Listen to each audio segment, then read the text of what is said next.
Bismillahirrahmanirrahim. Assalamualaikum warahmatullahi wabarakatuh. Senang kembali menjumpai para sahabat semua. Semoga semuanya dalam keadaan sehat dan selalu bahagia. Dalam kesempatan kali ini, saya ingin melanjutkan sharing tentang 34 bakat talent mapping. Pada kesempatan ini akan membahas satu bakat yang masih ada di thinking talent, yaitu intellection. Apa itu bakat intellection? Bakat intellection yaitu pribadi yang sangat senang berpikir mendalam. Jadi bagi Anda yang memiliki bakat intellection ini akan senang sekali memiliki dorongan yang kuat untuk berpikir mendalam dan dalam ketenangan. Jadi Anda membutuhkan ketenangan dalam berpikir, begitu ya.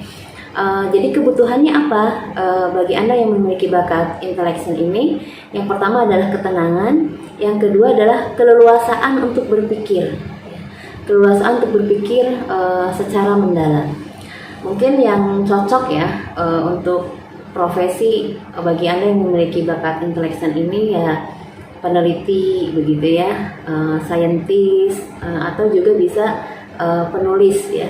Nah, kelebihan dari bakat intellection ini selain berpikir secara mendalam gitu ya, juga menyajikan akan senang sekali menyajikan apa yang hasil yang dipikirkannya itu dalam bentuk tulisan, kemudian diskusi gitu ya. Jadi Anda akan senang sekali untuk bertukar pandangan, bertukar pikiran untuk membahas masalah yang sedang Anda kaji. Nah, apa hal yang antisipasi? Biasanya orang akan memandang bagi Anda yang memiliki bakat ini terlalu berpikir melangit gitu ya, terlalu konseptual, tidak praktis gitu ya. Itu pandangan orang. Nah, mungkin kita pun memang seringkali terjebak pada hal seperti itu, terlalu melangit gitu ya. Nah, kemudian bagaimana cara mengembangkan bakat intellection ini? Yang pertama adalah pertajam cara berpikir tentang topik yang sedang direnungkan. Kemudian temukan cara paling tepat untuk menyampaikan konsep yang sudah direnungkan, sehingga apa konsep yang sudah kita pikirkan gitu ya, sudah kita renungkan itu bisa direspon positif oleh orang lain. Ya berarti kita harus menyampaikannya dengan cara yang baik gitu ya, dengan cara yang bisa dipahami oleh orang tersebut. Nah, bakat ini akan sangat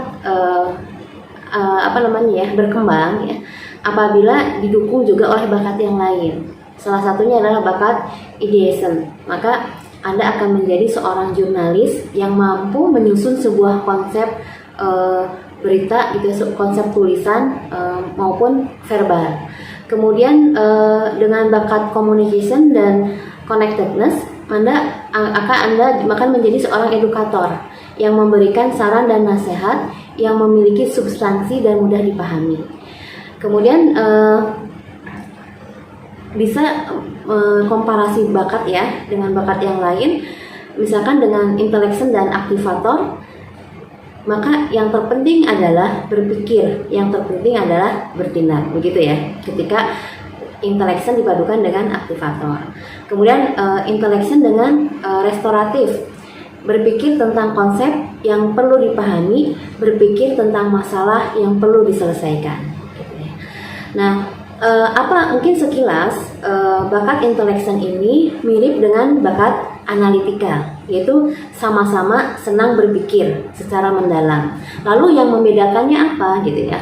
Itu mungkin timbul pertanyaan seperti itu. Nah, yang membedakan secara mendasar antara bakat analitikal dengan bakat intellection bisa dilihat dari core talents masing-masing. Nah, kalau analitikal itu kekuatannya adalah menemukan alur logika, sedangkan intellection menemukan substansinya ya.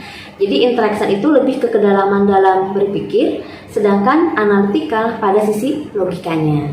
Nah, bagi Anda yang memiliki bakat intellection ini tadi ya, seperti yang sudah disampaikan, bisa sangat bermanfaat sekali dorongan bakat Anda ini, dan tentunya dalam menghadapi masalah-masalah yang ada di masyarakat ya, karena Anda punya kemampuan untuk memikirkan secara mendalam, termasuk kemudian mencarikan solusi yang tepat. Mungkin seperti sekarang ya, masa pandemi ini orang-orang interaction akan terpanggil gitu ya untuk memikirkan bagaimana mengatasi pandemi saat ini, dan ini bisa dalam berbagai bidang, dalam bidang kesehatan, bidang ekonomi gitu ya, dalam bidang sosial masyarakat, kan dampaknya sangat luas gitu ya. Nah, orang-orang interaction ini terpanggil nih untuk mencari, memikirkan masalah ini, kemudian mencari solusinya gitu ya, sehingga bisa memberikan manfaat untuk masyarakat luas. Demikian mungkin yang bisa disampaikan. Akhirul kalam, wassalamualaikum warahmatullahi wabarakatuh.